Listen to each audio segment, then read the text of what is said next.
I'm Garrett Westlake. I'm the Executive Director of the Da Vinci Center for Innovation, and I'm joined today by a very special guest. We have Shannon Eastwood, who's a graduate of the Master of Product Innovation program, and Mary Chris is here with us as well. She's going to be able to talk about the program in a little bit, but the real star tonight is having Shannon back and being able to share her experience both as a professional and then also as a former student in the program. So without further ado, Shannon, if you wouldn't mind, maybe go back in history a little bit and tell people a little bit about what you were doing prior to coming to the MPI, because I think sometimes we get a lot of questions about, well, what were people doing before they decided to come to the MPI program? So maybe tell us what you were doing and what was going through your head when you decided to do this crazy MPI. Yeah, totally. Well, thanks for having me. Super excited to just share my experience, and hopefully someone can relate to it and get inspired to join the Da Vinci Center because of it.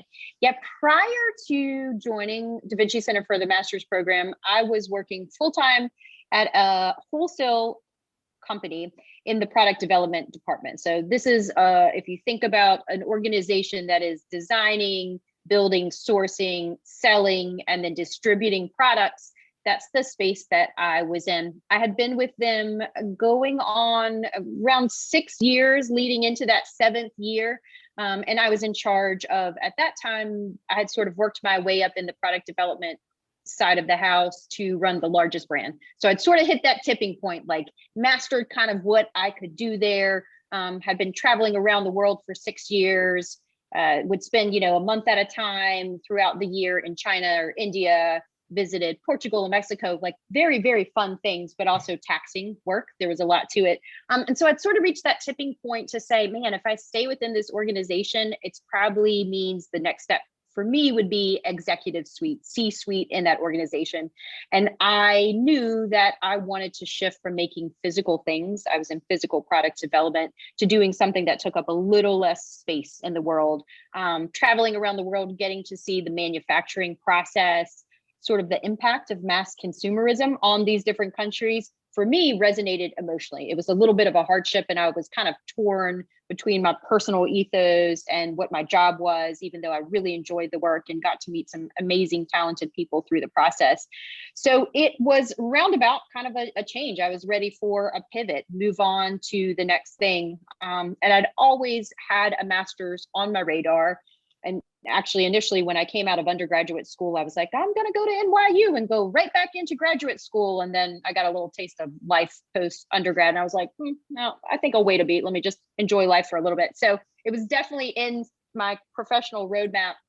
I got inspired by actually another one of your alumni, Blue Crump, who was, I guess, a year or two ahead of me. Blue and I had worked together in the professional space. He was running a solar company at one time and kind of an eco construction company. Before I was in physical product development, I was in design build. So our paths crossed in that space. And I just was always inspired by what he was accomplishing in his career. And I was like, wow, at this juncture, he found a master's impactful and he's getting a lot of benefit and reward from this particular program. So he's really who kind of introduced me to the idea of the MPI program. And then Garrett, I think it was Blue that introduced us together, and just got super excited about really the breadth and depth of what you offered in the program and the range of experiences. Like, you're not sort of a cog in the wheel. Everyone can kind of craft a unique experience for themselves based on what inspires them or motivates them. So yeah, that was for me kind of tipping point in my career, ready to pivot, do something else. I wanted to do that by way of getting a master's degree. I knew it would be a chance for me to meet a new network of people, get exposed to kind of different facets of professional life, and maybe even shift what it was specifically that I was doing for my profession. Yeah, I mean, I think what I really valued about your experience coming into the program was you brought a lot of professional experience in. And I think we always we try and have a mix of, there's some folks that feel like they're ready straight out of undergrad and make that transition. There are a lot of folks that have had industry experience that are coming from that. And we try and form a good mix of folks and different experiences in the program. Can you talk about, you mentioned the building of a network and doing all these things. How did that play out for you in the program? Can you talk about the people you met and some of those experiences that stand out for you? Totally. It's on two levels. I would say one is personal and one is professional. I've definitely met individuals that I would consider like my people. It's always important to kind of find your tribe or find the people that get you and you get them. Your cheerleaders is what I kind of call them. You know, those people sitting on your shoulder going, you can do it, you can do it, you can do it. So I definitely met a handful of individuals, people that will be my friends for life. I've been in the wedding of one of those individuals. I've gone on lots of road trips with some of that crew. So from a personal level, it was very rewarding for me, getting to make some deep rooted friendships and feeling like there were people that understand me and I understand them. From a professional level, that was just extraordinary. There were so many different layers, from mentors that we had in the classes to people working at enterprise organizations that we interacted with to different startups. So that was almost the treasure chest of this program. All of the different individuals that you got to meet from a range of professional backgrounds, life perspectives, industry experience. And so it really enabled you as a student to go like, all right, this feels good to me. Like, I like kind of what that person has to say and what they've seen in their career. And maybe there's something there that I want to explore further. So it was kind of like the appetizer before the entree. So, you know, like which meal you really want to eat, you know? So that tees it up nicely then. So why don't you tell people what you're doing now? Oh, goodness. Yeah. So now I'm in the life of a digital agency. So I work at Mobelux. Mobilux is an organization that offers strategy, design, engineering, and branding services, range of clients and customers from startup to enterprise level. We have some projects that are like kind of one-off, like one and done, building a website, you hand it off. Other projects that are long-term partners that we have retainers with. I joined Mobelux in 2018. So after I graduated, as I was coming out of the program, I went through the Lighthouse Labs Accelerator with one of the startups that I was working with. Also fantastic experience, just great group of people who really champion you as a founder, as an individual, meaning you as a whole person, not just like the concept of you or you on resume or you on paper. So that was a great organization to work with. And one of the mentors there introduced me to Mobelux. That organization's been around now 12 years. They were hitting kind of year 10 when I joined them. And they were at that tipping point for themselves of wanting to scale and grow. So they needed someone who could help usher them through that change. I kind of consider myself an agent of change. Wherever I am, I'm going to stir things up, hopefully for the better. And they had designers in-house. They had in the past a couple of strategists, but really wanted to grow that segment of the business. So no small task. Really in the first year it was, hey, how do you help us adjust some of our processes? How do you help us enact processes that we may or may not have? Grow the type of work that we're doing and really start to build an infrastructure for the business. So that first year was really lining things up so we could roll out verticals. Now there's a director of strategy, which is the role that I'm in. There's a director of design, a director of engineering, and a director of brand. So building that next tier of leadership from the co-founders, and that really empowers us as directors to make decisions, enables our team to have more autonomy too. And we can just kind of move faster. It's an agency, so there's always a hustle. You know, you're always kind of selling the next work while you're working on the current project. And when it relates to strategy, you're the Swiss Army knife. So you're a little bit of everything from sales to project management to account management, to giving ideas internally to the business, from marketing, following up on invoicing, everything. You know, it all rolls under strategy, I feel like. And by nature of the type of individual I am, but I think also the type of individuals that MPI creates. You give us really that multi-talented aspect. Like I feel very comfortable in the engineering realm. I feel very comfortable in the business realm, as well as visual design and art. So you all definitely provided me a lot of tools in my toolkit to give me that kind of sense of security to say like, yeah, I can do all those things. It's always funny. We get a lot of questions around like, what do students do coming out of the program? And it's one of those, that's actually a really complicated question, because in other programs, it's like, oh, you do this one thing. We teach you to do X, you go do X, like close, open and shut. You know, maybe you do it for one of two companies, right? It's like, oh, okay. And this, your Swiss Army knife example, I mean, someone can go do everything within an agency like that. Someone can go manage physical product, digital product. Someone's just doing agile. I mean, like, it really runs the gamut. And I think it's a combination of what people brought in, what they want to do, what they learn. But, I'm so inspired by all of these roles, oftentimes leadership roles. We had Isaiah on last time we did this, and he's leading product for HBO Max. Like, he came straight through the program, and his Love first it. job Yeah. out of the program is like, oh, I just lead product for HBO Max. Like, there's no cookie cutter, like, this is what people do.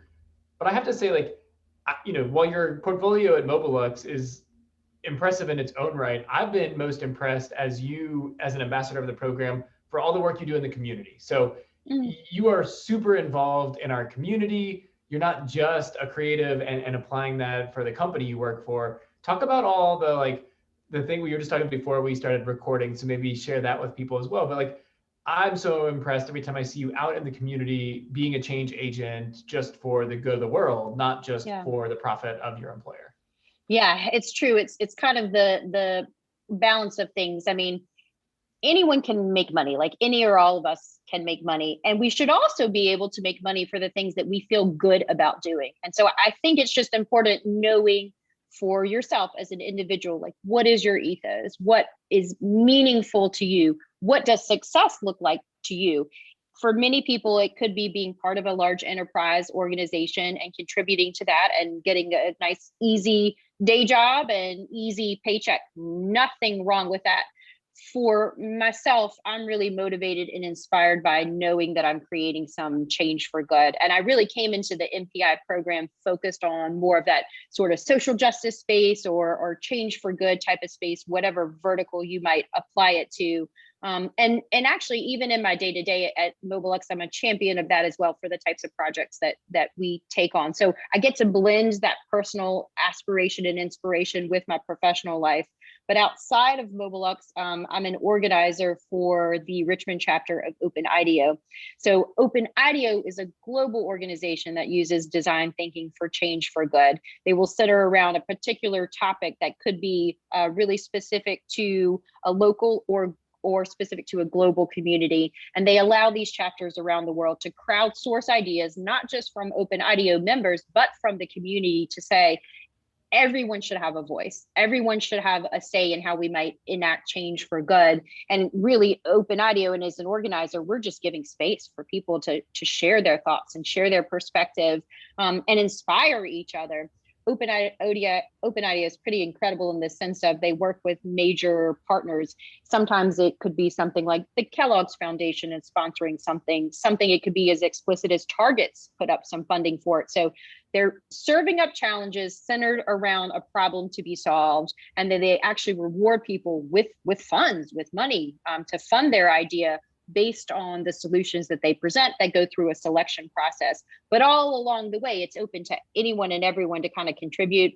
I always encourage people. So often I feel as though people are afraid to share an idea or a concept because they're not sure if it's right or if it's sort of good enough. I remind people all the time that even if your idea from the start that you share isn't the final thing, or it doesn't look like the final version, what you say aloud or share with others might inspire someone else. And then someone gets inspired by that and inspired by that. And so it's sort of this amazing chain effect. So that was also sort of a result from the MPI program.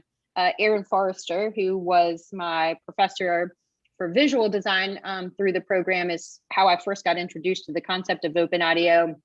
And I remember a conversation that he and I had. He was like, oh yeah, kind of got this thing going, and I think I might start a chapter, help organize it. And I was like, yeah, volunteer right here, let's do it. So that was kind of how it got started. And I guess going on 2 years now, I feel very proud is actually probably the right word to say it, because we are the only chapter in Virginia, and we're one of the very few chapters, even in the United States. There's a lot more representation around the world than we even have in the US. So we feel very fortunate and honored that we get to bring these challenges to our local community, but while supporting kind of this global effort. It's a pretty cool thing. I agree. And it was so cool that I watched it originate out of Da Vinci, right? I mean, this was like a faculty member, and was like students were involved. And that just, I think, speaks to, it's not just about checking the boxes. And I think, my next question is something along the lines of, how students can get the most out of this program, like the advice you would give to a student to get the most out. I mean, I think we would all say, if I had to say this is not a program where you can just check the boxes. It's not set up that way. You can't just like take the Yeah. exams and get the grade and move on. I think it was really about students were always looking to have those unique experiences and bring them together. But what advice would you have to a student on how to maximize their time in the program? Yeah, it's your journey. I mean, just like life is your journey, take that same mindset coming into it. And you don't have to know at the start of the program. You don't have to know where you're going to end up, what feels right to you. Let it be about discovery. That's the exciting part, right? You're trying different aspects and different angles to try on something just to find out if you feel that little fire in your belly when you're engaging with it. I think follow that instinct of what gets you jazzed. What are you waking up at 5 a.m. that you're so excited to start doing, or what's keeping you up at night in a positive way just because you can't stop thinking about this solution or this idea or the next step, or you got to make sure you remember to tell your team this thing. Lean into that. It certainly isn't, if I feel students may feel overwhelmed by the program if they want something that is very cookie cutter in a box, a one size fits all. This is not designed because you are looking for unique, eclectic individuals who bring all of those layers of complexity and uniqueness to the table. One thing I would say I got out of the program, well, one of the many things, was kind of washing away the word failure or failing. I love that. I was like, through the course of the program, it was like, fail fast and fail hard. And I was like, hell yeah, let's ride that bus. So often we're like, got to get it right. I'm the 105 A++ kind of student. I'm not doing good unless I'm scored above the score. And this was a space where it was like, you are learning by making mistakes, and that's okay. That's right. And I've carried that mindset really going forward. That was definitely a turning point for me. Not to say that I still don't put a lot of pressure on, right, to over deliver and give people what they're looking for, because I'm certainly a people pleaser in that way, but I'm learning and growing, and by sometimes not always getting it right. Awesome. I think that's great advice. And I think it's fun for me to watch the program iterate as well. I mean, I think we try as faculty and administrators to take that same, like, let's try new things. They might not all work. How can we always make the program better? And, I'll never forget, your class was the first one to get to participate in the European Innovation Academy. And the classes before were like, what? Like, they're going to Italy, they're having this like international experience. And and while the current, this summer, we're not going to do a trip to Italy, we're like weeks away from opening this new storefront for students. And so exciting. This next class is going to get to have the first crack at this like retail laboratory that is no one's ever done out of the country. We have a loose roadmap because students are going to get to literally prototype what the future of this space is and can be and how it will be used. And there's even more community engagement by the day than we imagined when we started it. And that's been so exciting. And I think that's what's fun for me, is to think like, gosh, everyone at the time like thought your class had the coolest thing ever because they should always one up each other. I think each class one up, because you guys are growing and learning and adapting as well. I mean, the MPI program is one big giant prototype, right? And it should always be evolving because the students are different. The world in which we live is changing month to month, year to year. I can't imagine. I feel like y'all would be doing something wrong if the program was the same year after year and it was stagnant, Yeah. Well, great. Well, I think, we really appreciate your time. I certainly appreciate, as another, member of our ecosystem, I really genuinely appreciate your leadership, like in our region, for these topics, especially around the social justice piece. Most times when I see you speaking or contributing your time, you're talking about really important issues that matter to a lot of the students in our program about, access and inclusion and representation. And so, I really appreciate you using your strengths, not just like, to do cool stuff, but also to make a difference. So, thanks for being such a strong ambassador for the program. And thanks so much for your time here tonight, sharing with folks your experience, and, sharing about what Mobilux does. That's always helpful for people looking to find cool opportunities and know what's going on in Richmond. So thanks for being here. Thank you all. And I appreciate just the opportunity to engage with the MPI program. It definitely was a life changer, no doubt, in so many ways. Well, it was great to have Shannon join us. And for everyone that couldn't attend live tonight, we just wanted to make sure and pass along some other updates about the program as we go into this next year. And I wanted to share what I think has been one of the most exciting updates, honestly, in the last several years, which is we are on the brink of opening a storefront facility. We're calling it a retail lab. We really see this new facility as the future of innovation, entrepreneurship, education. And that's a 2,700 square foot facility that was custom built with a local firm called Hurrigan. And this was a partnership to design a space for the future. And in this retail laboratory, we're expecting students are going to have the ability to sell products and services direct to the public. The model is such that students would maintain 100% of their proceeds. So the scenario that I keep imagining in my head is that while someone's sitting in class one night or during the day, another VCU student has an on-campus job working in this storefront, selling product to the public, and you're literally making money while you're in class. And that just like happens nowhere else in the country. No one's done something like this. And that's one reason why it's so exciting for us. But also a key learning we had was when we were building out this project, so many students were looking for an opportunity to get feedback and to gain insights on prototypes and early stage ideas. And so the space is divided. It has a retail lab component, but then it also has a number of informal meeting spaces. It has a lounge, it has some counters, and it's really designed to foster conversation and get feedback. It's designed as a pop-up space. So we looked at a lot of places for inspiration and drew a lot from black box theaters and the ability that a black box theater can be retrofitted to be a number of different things. And we see students hosting pop-up events where maybe they're selling, maybe they're collecting feedback, and the student takes ownership of the space for a weekend, for a week, for a day, for a night, and it's designed to accommodate that. So you could run a pilot, run a pop-up to see what kind of space you might need in the future, to host client meetings, to give a product demo. All of those things are ways we expect this space to be used. So we are finishing up construction, which is super exciting. We expect to give a public reveal on April 30th when we're hosting our annual demo day, and the Da Vinci Center should take ownership of the space mid-May.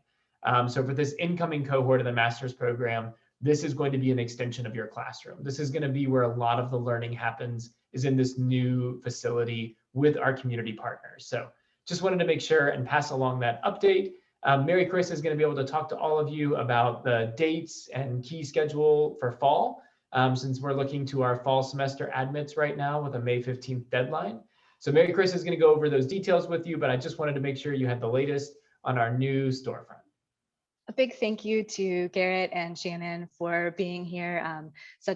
Always so great to talk to our alumni about their experiences in the program and since then. So thank you both for being here. I wanted to share with the rest of you all just a little bit about Da Vinci and about the Master of Product Innovation program, kind of the nuts and bolts of the program, so that you know about application deadlines and a little bit about our course schedule and what we're looking at for fall, in addition to our retail lab, which we're really excited about. So just to kind of start off, we're very based at the Da Vinci Center in Human-Centered Design. It was great to chat with Shannon about IDEO and her work there.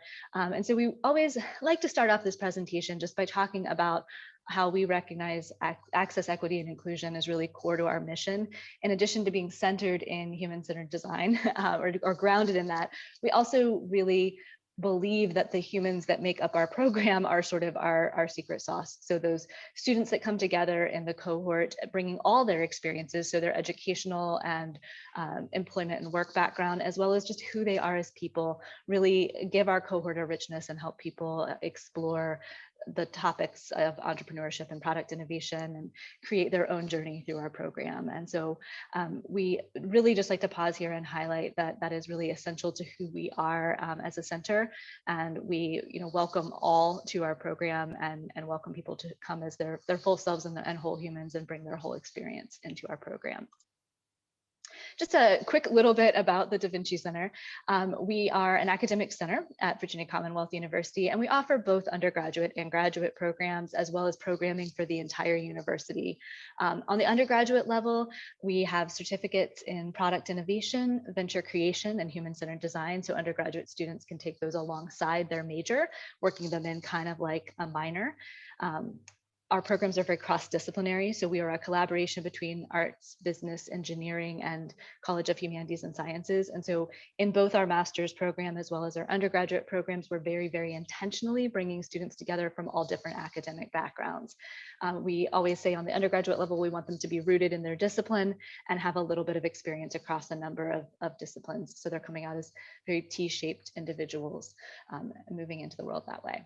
And then on the graduate level, which we're focused on tonight, we have our Master of Product Innovation, which is what you're here to learn about. So we're going to talk about that primarily, but we also have a graduate certificate in healthcare innovation. So I'll talk just a little bit throughout this presentation about how that could weave into the Master of Product Innovation if you are particularly interested in working in a healthcare space.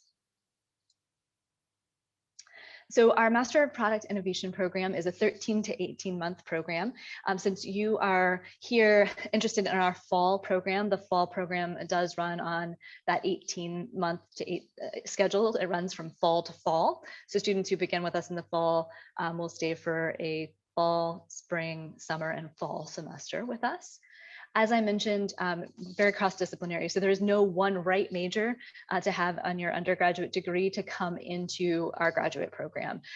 You do not have to come from an art, business, engineering background, or even a humanities and sciences background. You can bring literally any background into our program. And we're going to focus on product innovation and entrepreneurship. And I'll talk more about that as I talk about the flow of classes. But you really have a chance to do a deep dive on product and designing products and processes that solve problems, as well as looking at entrepreneurship, both from starting your own venture or working with inside a company in a entrepreneurship way. So in the Department of Innovation within a company. And then the graduate certificate in healthcare innovation is new to us. It actually grew out of a partnership between the Da Vinci Center and the School of Nursing.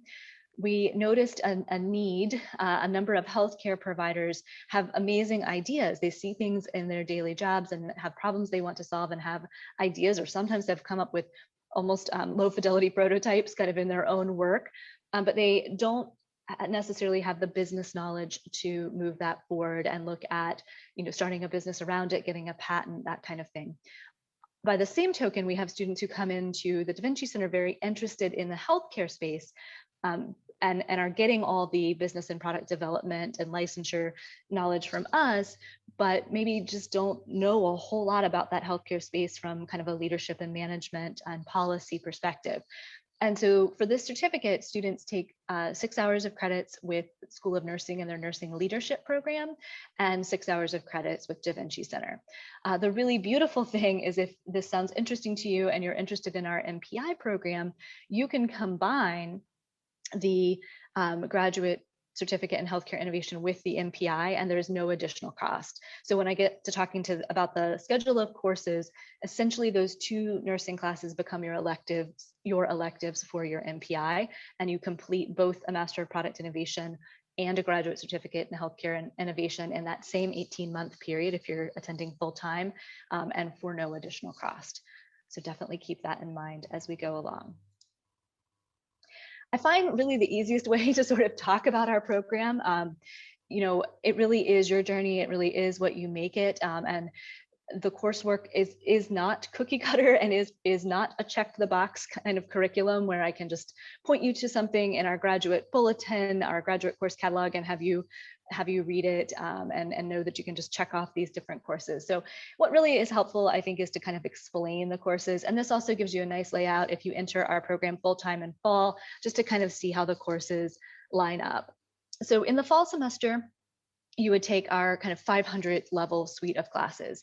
501, 502, 503 are courses in principles of art and design. So to reference Shannon's talk earlier, Erin Forrester, who she was talking about, taught her the design principles course, so 501. 502 and 503 are business and engineering courses. So looking at how in the product space we approach the idea of business planning, how we approach engineering and tech, how we approach art and design. If you are coming to us from an art background, a business background, an engineering background, you do have an option to not take the course in that background. We usually recommend that you maybe give it a try during the ad drop period and see, if you feel like it would be filling a gap, or if you already have a lot of the knowledge in that area.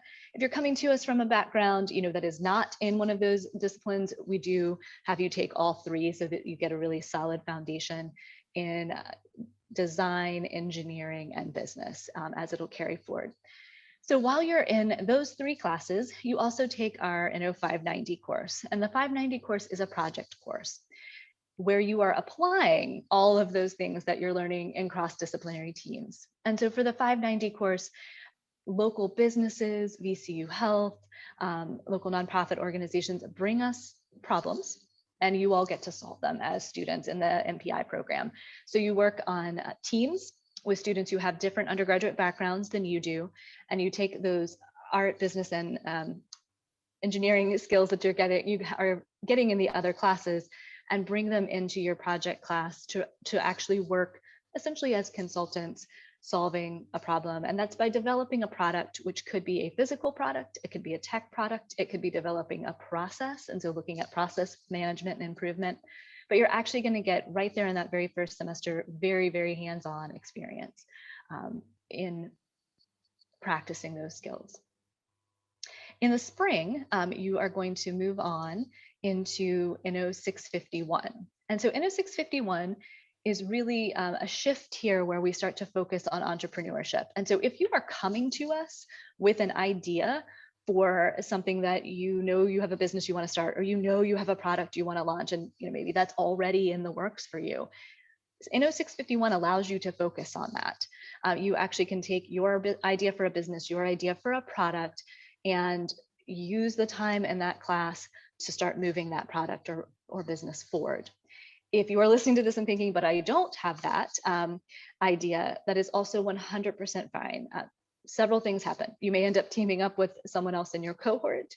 We also work very closely with our Office of Tech Transfer, as well as the Health Innovation Consortium at VCU, to take ideas that are kind of already in the works and let you, work on those as a student. So you're basically taking someone else's idea and working on it through the lens of entrepreneurship and venture creation.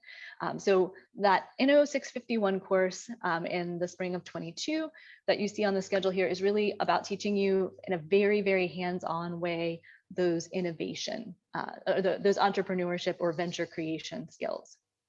You'll also take an elective in the spring. And so, as I mentioned, if you are interested in the healthcare certificate, you would take one of those nursing leadership classes here. If that is not the route that you're going, you actually can choose any 500 or 600 level course at the university to fill this in. And so this is something I start working with students on as an advisor for the program, kind of from when you start, until spring. But if there's an area that you feel like you really want to fill in a gap in your knowledge, or something that's really related to, a venture that you would like to go into, or a product space you would like to work in, we will help find an elective for that. So we've had students work with courses through the MBA program and take a deeper dive into marketing or into leadership. We've had students interested in the nonprofit space take courses in our nonprofit management concentration through the Wilder School. Definitely have had some folks interested in sustainability look into some public policy courses around that. So it's really wide open. One of my favorite things is helping students to figure out how to use those elective credits. You also have an option to design an independent study. So if you're having a hard time finding something that sort of exactly fits what you're looking for, you can design something yourself. We had a student who really wanted to do a deep dive on sort of process improvement consulting. And so we actually had her work on a project with us at Da Vinci Center as a consultant, helping us look at streamlining some of our processes. So lots of options there for that elective. Then in the summer, you would take NO 600. And so, it will be interesting for us to see kind of what this looks like. You heard Shannon and Garrett talk about the European Innovation Academy, EIA. And so in the past, prior to this academic year, students would go to the European Innovation Academy. It was in Portugal, it was in Italy for quite a while, and then Portugal as their NO 600 course. We certainly hope in summer 2022 that we'll be able to offer that as an option. Currently, the university is not allowing study abroad, and So we are not doing that option for this summer, but we hope that that will be something that is going to be back on the table for summer 22. If the European Innovation Academy is not available, we do have an alternate course that students are taking with us at the Da Vinci Center. This summer, they are taking a course which allows them to get several certifications in human-centered design and change management. And we're really excited about that option as well. And so that class will likely look different in summer 2022, depending on kind of where we are with COVID-19 and travel restrictions. We also offer a series of 691 courses, and those are topics courses. We offer courses in user experience, user design, user-centered research. We offer Scrum Master training. And so if you're interested in getting that project management training, you actually complete that training and earn graduate credit, as well as getting the certificate for that. And then we offer a course in intellectual property law to help students kind of understand the process of securing intellectual property and getting patents and those kind of things. So those are 1 credit courses that we offer. And so what we recommend is that students take 3 of those to make up the other 3 credits of electives they need for the total of 6 elective credits in the program. The NO 691 courses are designed to work in tandem with the European Innovation Academy experience. So the intellectual property and Scrum Master training and user experience, user design are really helpful for that EIA experience, but they're also great in their own right. So that is sort of our recommended course for your 3 credits, for 3 credits of your electives. And then for those of you all starting in the fall, you would take NO 652 in the fall. And so NO 652 is kind of a continuation of NO 651 and also a little bit of a choose your own adventure. I always call this the choose your own adventure course. So if in the NO 651 course, you had a venture that you were working on or a product that you were working on that you would like to continue working on, and you have gotten it to a point where it is ready to kind of move on to the next phase, you can take that into your final class, your final capstone, that NO 652 course. Examples of this would be a student who has a product ready to go and they are accepted into an accelerator. So like the Lighthouse Labs accelerator that Shannon was mentioning, or we've had students go to accelerators like Mass Challenge in Austin, Texas. So that experience of taking their project to the accelerator was their experience for the NO 652.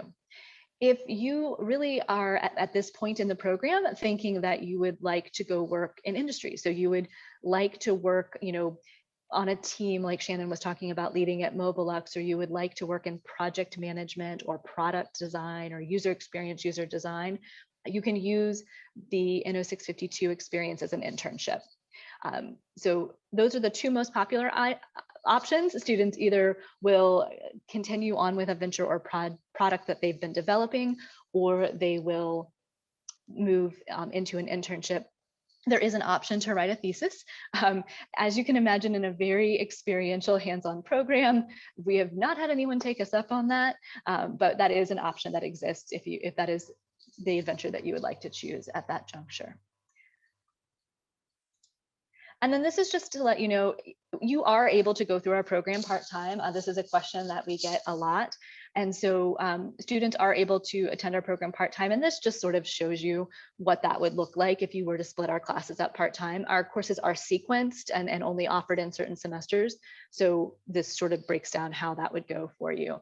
I do also want to mention that all of our courses, so whether you are on a full-time or part-time path, all of our courses are offered in the evening. In the fall and spring, most of our courses are offered in the 6 p.m. to 8:40 p.m. block.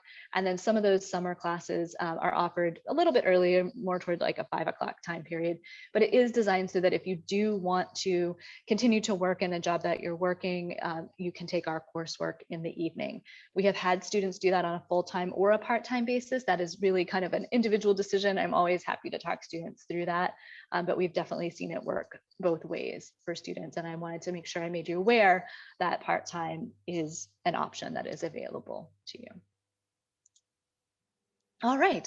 So if all of this sounds great to you and you are feeling really excited to go ahead and go apply, I would encourage you to do that tonight. Go ahead and get the process started. How to apply, if you go to our Da Vinci Center website, so just davincicenter.vcu.edu. It also works to just Google VCU Da Vinci Center. We come right up. You're going to click on the graduate header, and then all the way down at the bottom of that page is a link to go out to the graduate school application. And so just so you know, that we've got a little screenshot here of what that kind of looks like. So you'll find the information on our page and link out to the graduate school general application. So what we need from you by May 15th, we do need your statement of intent, your resume, the names and email addresses of 3 references. So you don't need to let them know now and have all their references uploaded by the 15th. You just need, for your application to be considered on time, you need the names and email addresses input into the system so that those people that you have chosen to do that will get the prompt to enter a recommendation. If you are coming to us from a background in arts and design, we do require a portfolio. I also want to mention that we are happy to accept that for all applicants. So, if you are coming from any sort of background and have a portfolio of work that you have done in your professional job or through your undergraduate program, and that could be things that you have done through like your major or through organizations that you've been a part of. Feel free, if you have a website portfolio that you have set up for yourself, feel free to send that. You can actually send that directly to myself or Allison Schumacher. You can find both of us listed on the website. It is not required, but definitely something that helps us get to know you better. So if that is something you already have, we would love to see it. You do have to have your transcript request entered in the system. So again, we don't have to have your official transcript for everything to be considered on time by the 15th. There is an option for you to upload an unofficial transcript. And so that's always great if you're able to do that from your undergraduate career. We are waiving standardized testing. So there is no GRE, GMAT, anything like that required. You can submit those scores, but to be really honest, we really want to know who you are as a student and as a person. And so things like having a portfolio and the things that you say in the statement of intent and what is coming through on those letters of recommendation, really are, what we're considering to be more important. And right now testing can be a bit hard to get scheduled and a bit of a different process with testing at home. So, please take us up on that waiver of those scores and don't feel the need to do that and submit that right now. All right, and just a little bit of information here. Again, there's our website. You can also email the Da Vinci Center at vcu.edu. If you would like to email that address, those come to me, and so I can always help get you routed to the right person. But please don't hesitate to reach out with questions through that address. Happy to help if you've got questions after this presentation. Would love to answer them. This gives you a lot of good general information, but I know that everyone's situation is different. And so I'm always happy to have individual meetings with students just to kind of talk about your situation and how our program really would fit best into your journey and where you are, and answer any questions that you feel like are individual to your situation. So thank you so much for attending our session tonight. Hopefully you got a lot out of hearing about Shannon's journey. I know I enjoy those conversations with alumni every time that we do one of these. And we're also very excited about our storefront retail lab. So hopefully that is something that gets you really excited about coming to experience this program. And then again, feel free to reach out if you've got questions about any of the nuts and bolts that I went over. Would love to talk to you and kind of help you figure out if this is the best match for you. But thank you all so much for watching and looking forward to talking with you soon.